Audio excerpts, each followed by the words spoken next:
Thank you, Mr. Hunar Gandhi. It's an honor and privilege to introduce our chief guest, Mr. Patanjali Keswani today. Mr. Keswani graduated with a bachelor's degree in electrical engineering from IIT Delhi in 1981. He subsequently received his postgraduate diploma in business management from IIM Calcutta in 1983. Mr. Keswani joined the Tata Administrative Service TAS in 1983 and worked with the Tata Group for 17 years. His last assignment was as a senior vice president of the Taj Group of Hotels. He subsequently worked with the management consulting firm A.T. Kearney as director in their New Delhi office, anticipating the enormous yet latent demand for mid-market and economy hotels in India. Mr. Keswani promoted Lemon Tree Hotels in late 2002. He is currently the chairman and the managing director of Lemon Tree Hotels Limited, which owns and operates 80 hotels in 48 cities with 8,000 rooms and nearly 5,500 employees.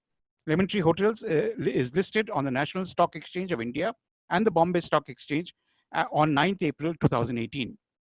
Mr. Keswani is focused on offering opportunities to Indians with disability and people from economically and social weaker segments. Presently, about 17% of Lemon Tree employees are from this disadvantaged segment of the population.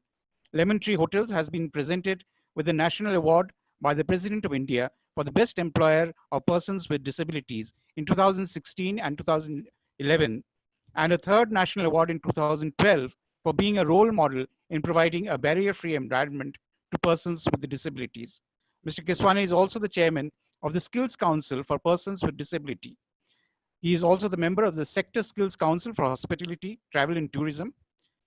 He was recently also a member of the University Grants Commission and a member of the Board of Governors of IIT Delhi.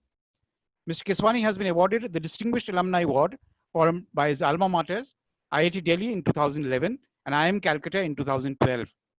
Mr. Keswani was inducted into the Indian Association of Tour Operators Hall of Fame in 2019, the Hotelier India Hall of Fame 2012, and the Federation of Hotel and Restaurant Associations of India Hall of Fame in 2010.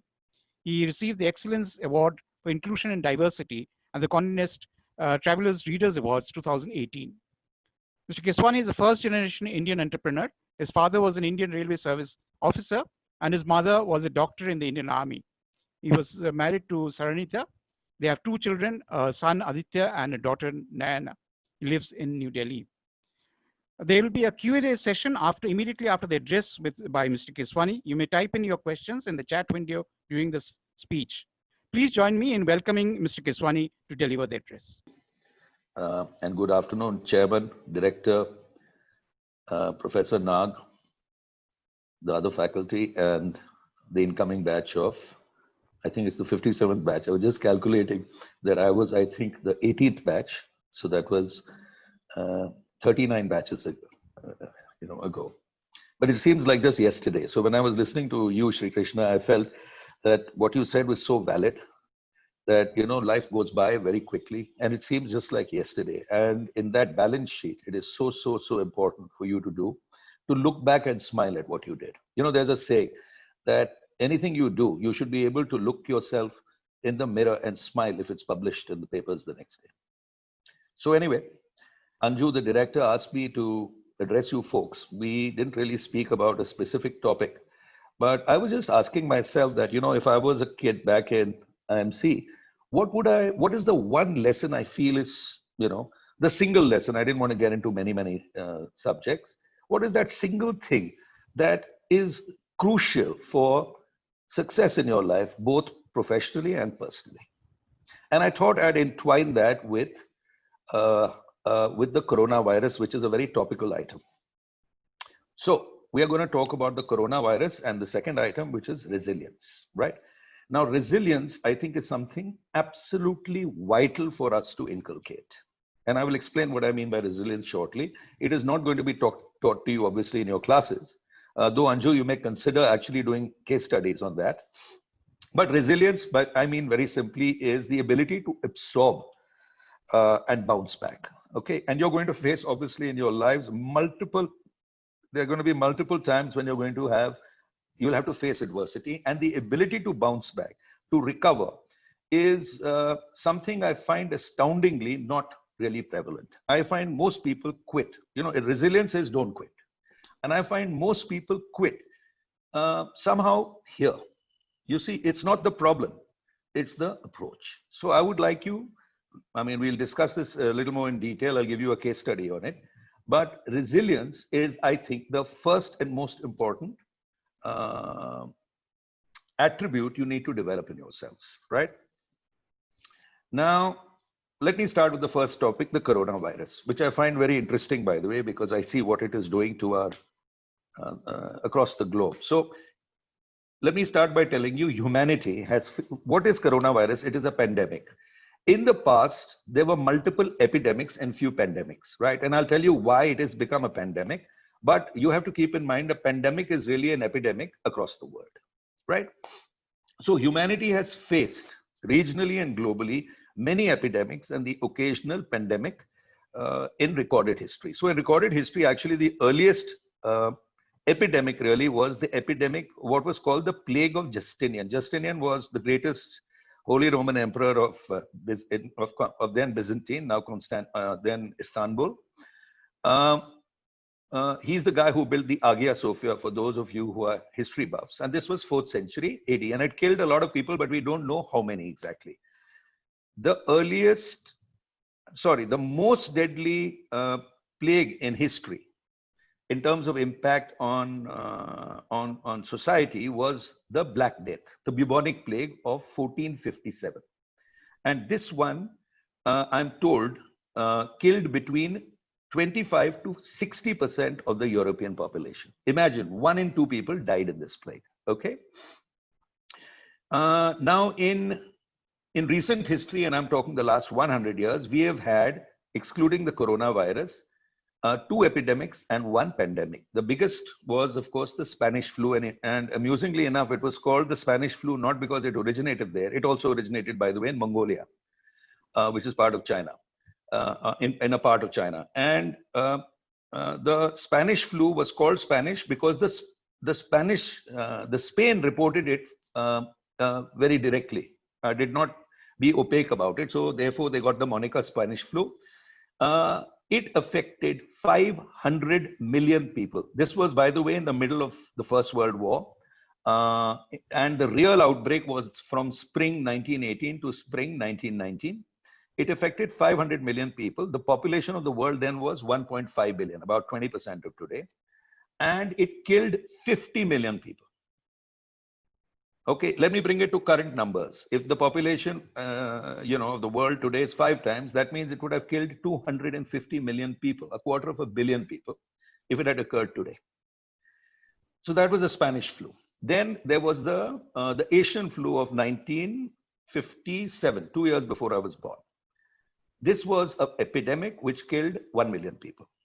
10 years later, in 1968, there was another epidemic called the Hong Kong flu, which killed 2 million people. So these were the 3 large virus outbreaks, all were influenza based, in the last 100 years. And now we have, of course, the coronavirus. Now, what was the common feature in all of these? That is the most important thing, okay? The common features of all 3 were, there was social distancing practiced. There was the wearing of masks. People used to wear gloves. There was an emphasis on hygiene.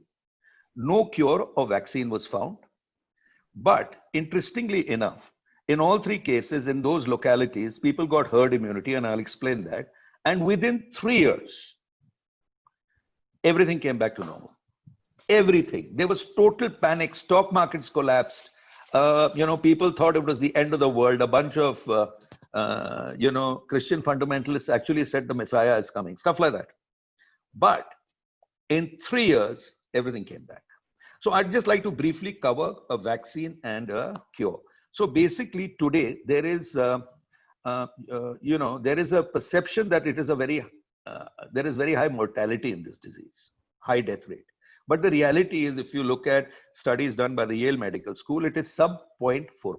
And even in India, after they saw the autopsies and the results of death in Italy, which was done by the Italian government, I am told that the protocol for cure has reduced mortality by 75%.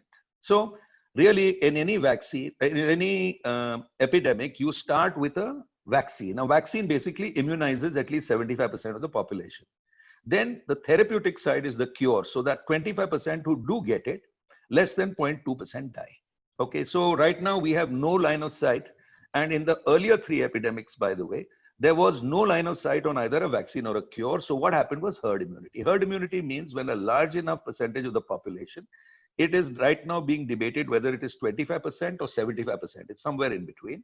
If a large enough percentage of the population gets the disease, they, then they stop becoming transmitters. And therefore the disease flattens and dies out within a period of time, not instantly. So the broad point I'm making is that everything in 3 years will come back to normal. I was very happy when I heard Sri Krishna say that on campus you will be at least 1 year, but hopefully 1.5 years, which means reading between the lines, he hopes that, in the next few months, you guys will be able to go and be together, which is such an important part of your education. Now, I believe that those who don't learn from history are doomed to repeat it. Okay. So while being careful, you should also realize that in 2 years, maximum 2.5 years, because 6 months is over, we are all going to go back to normal. And coronavirus 19 is not unique in any way. I mean, I know it mutates, but so did 1 or 2 of the others. The only difference I find with this virus vis-a-vis the earlier viruses are 3 things. First is, never before in history has travel been so instantaneous and so global. So carriers are going all over the world. So that is why it became a pandemic. Earlier, it remained an epidemic, amusingly enough, because people were not traveling. Second is the global instant communication platforms that we have. So hundreds of millions of people are getting thousands of messages, fake news, real news, God knows what. But what it's created is a total climate of fear and of panic, actually. The third most interesting thing I feel is that never before in history has every single government, every pharmaceutical company, and every research lab in the medical research space focused on a single disease as is happening now. So I think probabilistic theory doesn't apply because frankly, in the past with all viruses, very rarely has a vaccine come. Okay, and the sphere of a vaccine, as you folks should know, is that you can have a vaccine get immunized to a virus, but you don't know the side effects it can have on the rest of, on you. So therefore, while a vaccine comes, I think a lot of people will be hesitant to have it initially because, it normally takes 10 years to identify the side effects, right?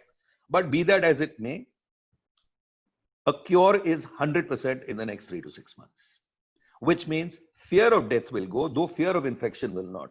So then the fear will be, my God, I don't want to get this disease because I'll have to end up in hospital for a week to 2, perhaps. You may, of course, just hang out at home. Now, let me talk about resilience. What is the current situation? As I said, the current situation is one of utmost fear, panic, and it's fear of both infection and death. So people are not traveling, and then if they're traveling in such a limited way because they don't want to get infected.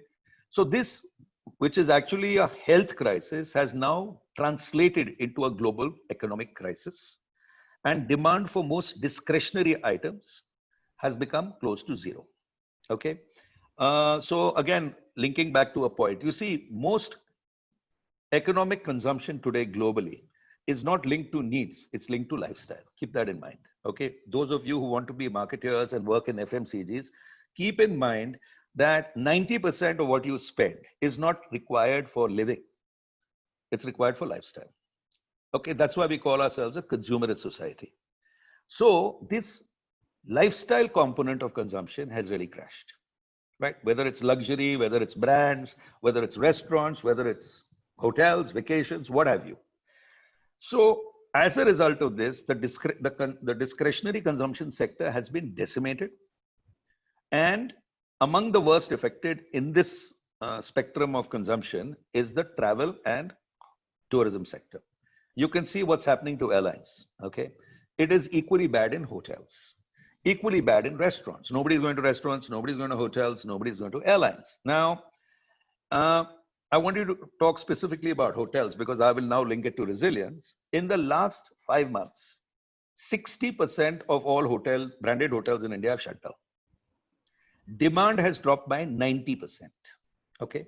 So the remaining 40 that are there are also taking only 10%, distributing 10% among themselves. So what do you do in a sector like hotels, which has got very high capital intensity?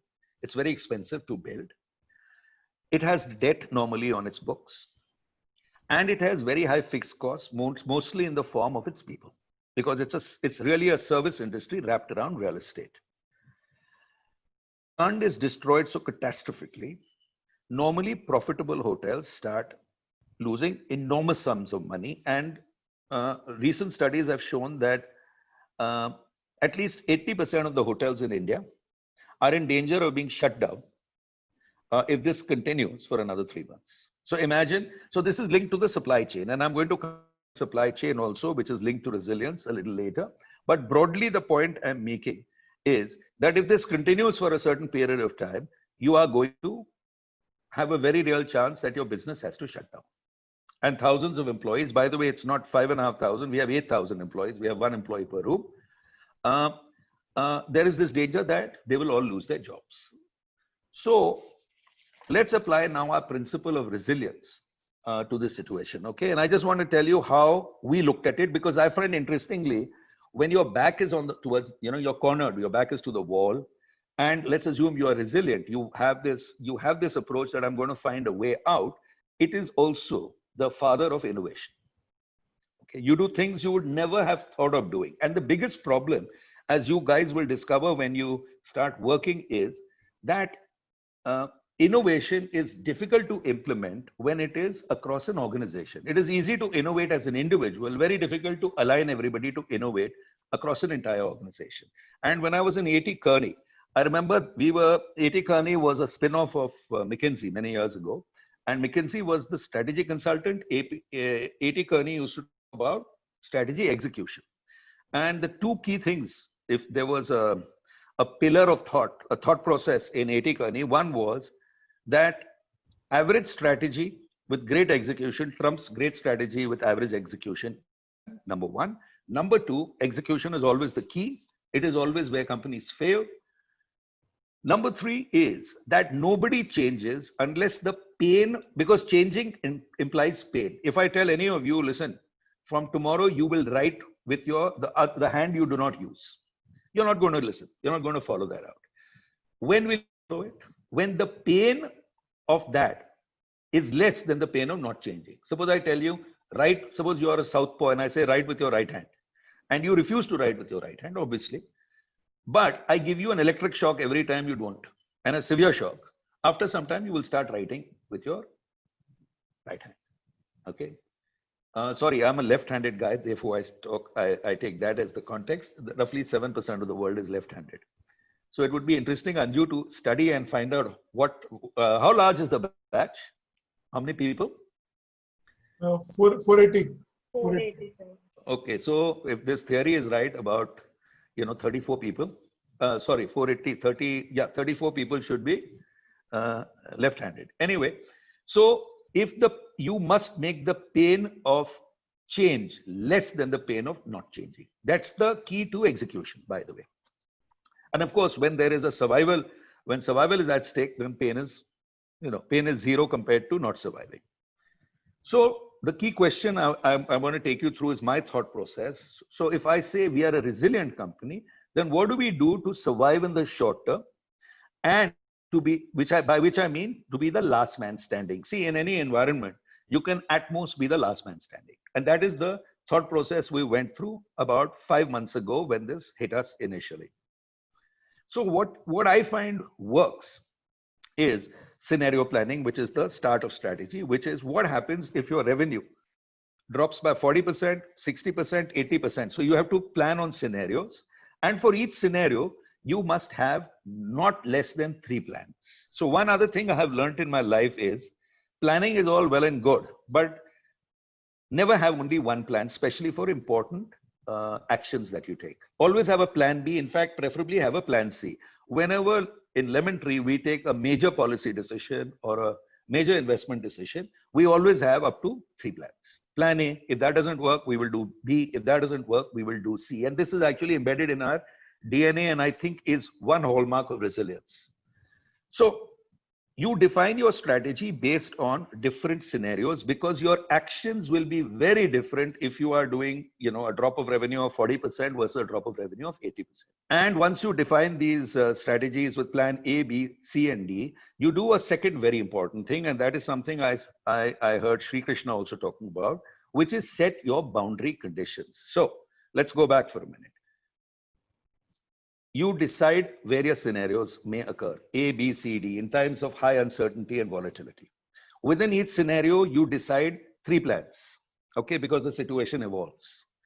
And then you have boundary conditions, which is, in my opinion, the ethics of a company.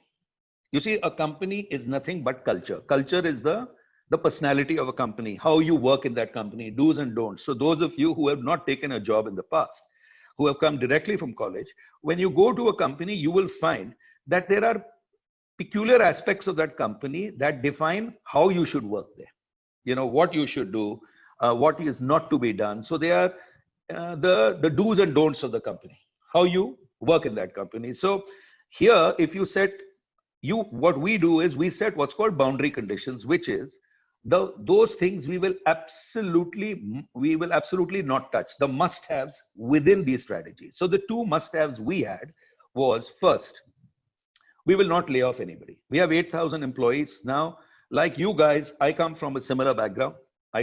My parents were in the government. I was tyrannized by a job. I joke about it, though I have great relationships with the Tata Group. That tyranny of a job means I get up in the morning, I have to go to work. I don't have a choice. If I want to sleep in late, I don't want to go to work. It's not easy to do, right? So the tyranny of a job, actually, when people ask me, why did you become an entrepreneur? I said, really, it was the tyranny of, and the tyranny of my needs, right? So when people work with you, and out of these 8,000 employees, I learned I didn't know this. I was ashamed to realize that 7,200 get only 40% of the total wage bill. And 800 get the other, about 50, and 10% is like general expense for welfare and so on. So what we decided was that come what may, we would not lay off any of those 7,200. We would not fire them. We would pay them their salary, which means 40% of our highest costs, which is the fixed costs of people, we would not touch. Therefore, to save money, obviously, we asked all our senior guys that, listen, folks, we are not, you see, one senior guy is equal to 30 junior guys. So the senior guy told, guys, you're paid better, you can afford better, you can afford to take a pay cut better. So everybody took a 50% pay cut in Lemon Tree. All these 700 guys, and I took a 100% cut, and in between some guys took a 70% cut. What I'm broadly trying to say is that the knee-jerk reaction of many companies is to lay off very junior people. But you need very large numbers for it to be material. And ultimately, when things normalize, because remember, resilience is not planning only to survive, it is planning to thrive. So you must, as a CEO, you must have a view. My view is 3 years from now, after this panic subsides, there are going to be far fewer hotels in India. So there is short-term demand destruction, but it is going to lead to long-term supply destruction. So what happens when demand bounces back is there'll be fewer hotels and they will get much more demand. Okay, sure. Some business might be affected due to the work from home / Zoom meetings may reduce on face-to-face basis. But my theory is that will be marginal. Demand will come back, supply will have shrunk. And when that happens, let me be smart. Let me have access to my trained associates. So it makes business sense. Plus, in India, I genuinely believe if an organization does not have a social conscience, I think if it does not contribute to the country, it's a total failure. Okay. So we will not lay off any staff. That was the first boundary condition. The second boundary condition, again, as a socially conscious company, was the following. See, what worries me about the coronavirus is what I call the law of unintended consequences. So take a company like Lemon Tree. We have 500 crores in cash lying in our balance sheet. I'll survive sooner or later. I want to be efficient and survive, but we'll survive. We'll pay our debt. We'll do all that stuff. However, in today's world, all companies operate at B2B level, which is they do business with other businesses, B2B. They do businesses directly with customers, which is B2C. They have intermediaries, so it's B2B2C, like we deal with Make My Trip, which then directly deals with customers. So we are in interconnected world. Many of my suppliers are also my customers, right? Now, what you need to do is you need to keep the ecosystem alive. My biggest concern is that 31% of India's GDP is with the medium, small, and micro enterprises. Okay. But 45% of India's employment lies there.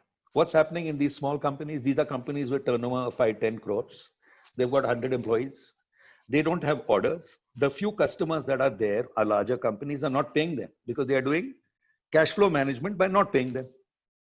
So the second boundary condition was, in our system, we will pay all our MSME vendors within 30 days. There were only two boundary conditions I said. So that one is a cash flow issue. One is actually a smart business decision. So what we really said is that the ideal strategy should not only lead to survival in the short term, but should actually enable us to bounce back much harder when things normalize. Okay. So what is your strategy ultimately? It then becomes very simply reduce your fixed costs, because 70% of the costs of a hotel company are fixed. So not only reduce it, variabilize it within these two boundary conditions for different scenarios. Scenario A, B, C, which is actually in hotels, by the way, for Lemon Tree, revenue dropped 80%. Okay, think of it this way. My profit used to be 30%. So in $100 revenue, I used to spend 70 and make 30. But that 100 became 20.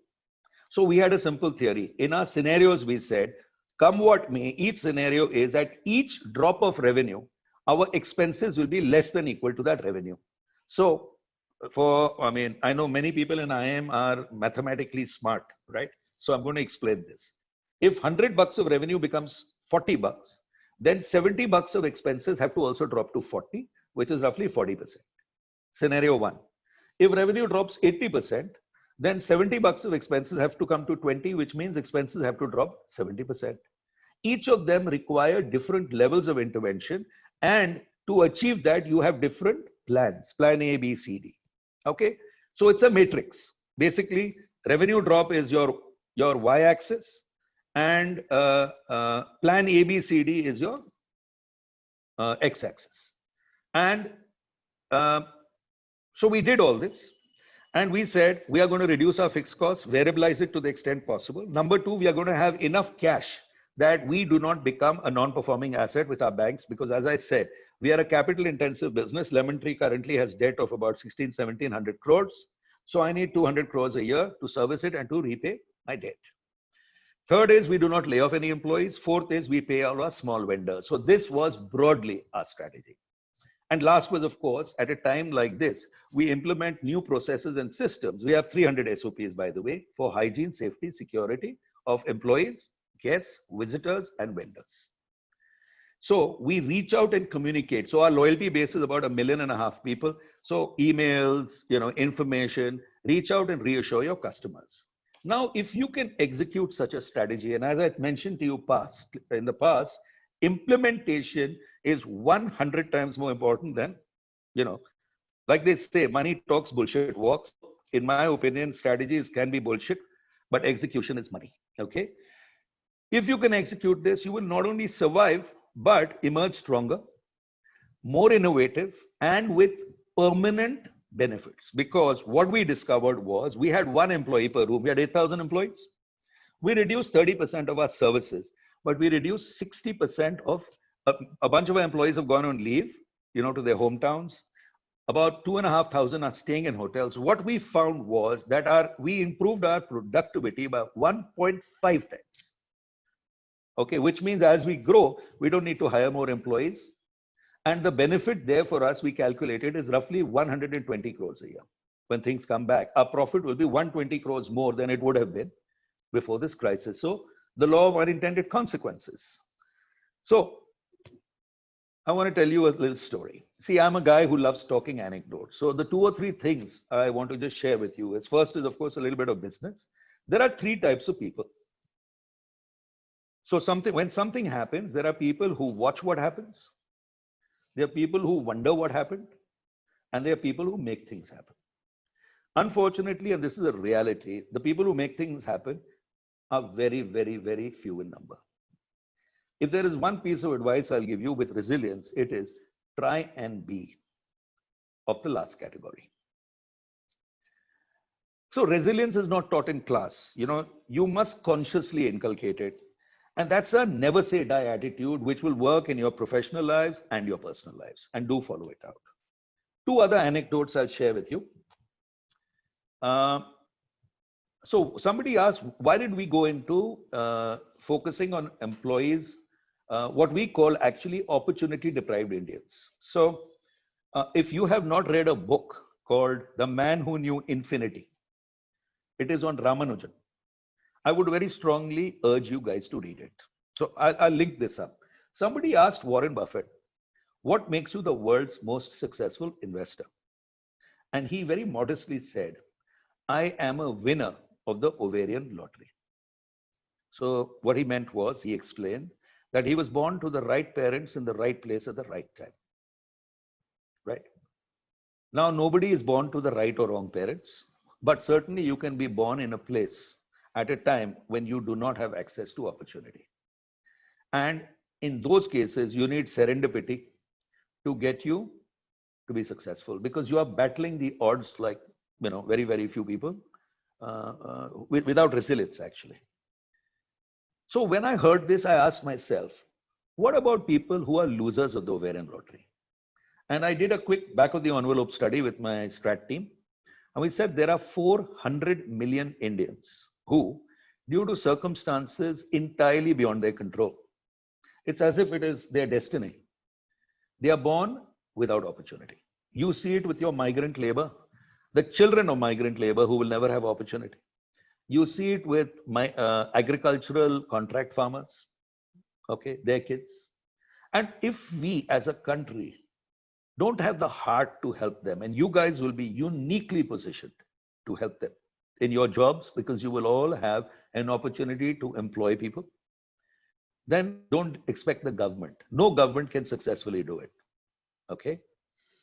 So our ODI initiative, Opportunity Deprived Indian Initiative, started very simply as follows, that we will split the job roles of Lemon Tree horizontally. Normally you define a job role vertically. There is this part which is customer relationship management, dealing with customers. There is this part which is skilled. There is this part which is semi or unskilled.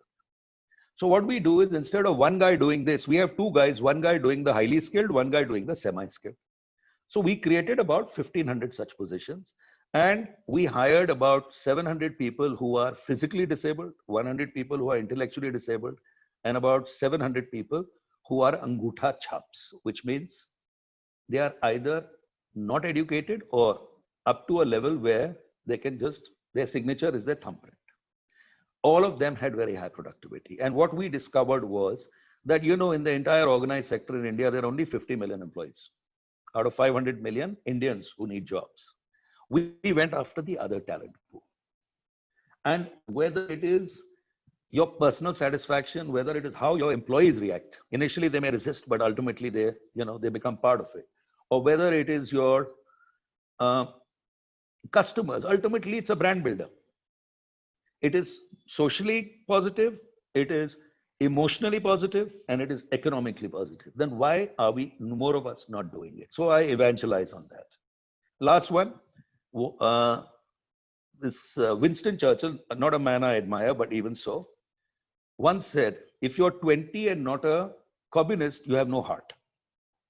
And if you're 40 and not a capitalist, you have no brains. So I would like you guys to be 30 all your lives. And with that, I wish you a wonderful learning experience. And I hope it is as good as mine, because if I remember right, and I shouldn't say this, on the last day of IMC, I got trashed with 4 friends and we sank the last boat. You'll probably still find it outside the jetty.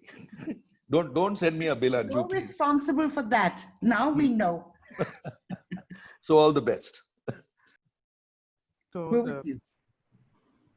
respected Mr. Keswani, Mr. Sri Krishna Kulkarni, Professor Seth, Professor Piyush Mehta, faculty members, students, officers and staff, ladies and gentlemen, I, on behalf of IIM Calcutta and the entire fraternity, extend a very hearty vote of thanks to Mr. Patanjali Keswani for his inspiring talk to our incoming batch of MBA and PhD students. This talk, in fact, has become a real case study on how to keep a industry afloat in these trying circumstances. And I think it becomes your first live case study at this institute. Thank you very much, Mr. Keswani. Thank you. And also thank you, Mr. Sri Krishna Kulkarni and Professor Seth, for adding your comments, your valuable comments to that case study. Thank you, Professor Nag. Thank you both. I would also like to thank Talent Sprint for organizing the event, the Student Council President, Mr. Gandhi, office bearers of the Student Council for the enthusiastic support for the MBA office, the Chairman MBA, Mr. Professor Piyush Mehta, officers and staff of the MBA office, ensuring a useful orientation program for the incoming batch. Lastly, I wish to take this opportunity to wish our young friends of the incoming batch a very successful and exciting and memorable experience here at IIM Calcutta. Thank you very much.